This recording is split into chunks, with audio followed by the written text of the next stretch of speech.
Hi guys, dumating na ba ang inyong bagong plate number pero hindi match sa inyong ORCR?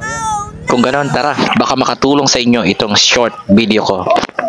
3 steps lang ang ginawa ko bago ako magparehistro. Una, punta lang kayo sa any branch ng LTO at ipa-upload ang bagong plate number.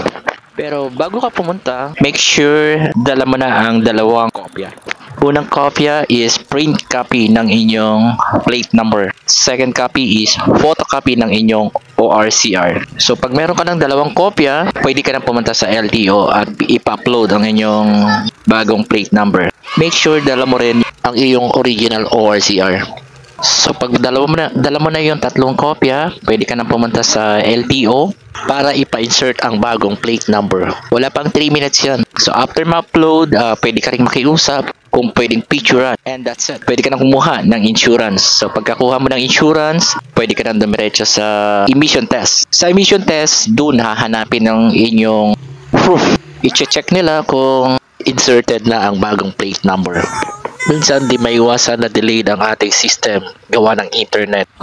Kaya better na may dala kang picture as a proof na uploaded na ang iyong bagong plate number. So pag nakapasa ka na, pwede ka na magbayad. That is 700 pesos lang naman. Depende sa emission center.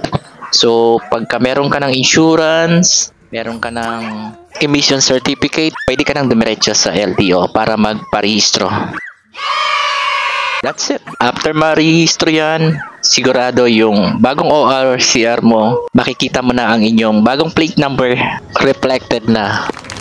At kung magkano ang total cost, share ko na lang sa next video. Ito nga pala si Kuya A, nagsasabi, kumapit kang mabuti para di ka ma-fall.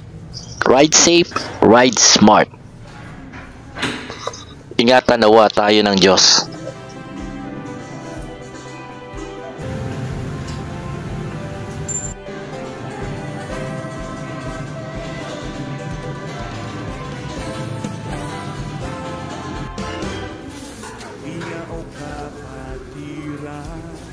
Lagi tayong mag-awitan, nang sa puso'y maingatan, salita niya nakatwiran, sa awiting naririnig, aral ng Diyos na may himig, paalalang nakatirinig.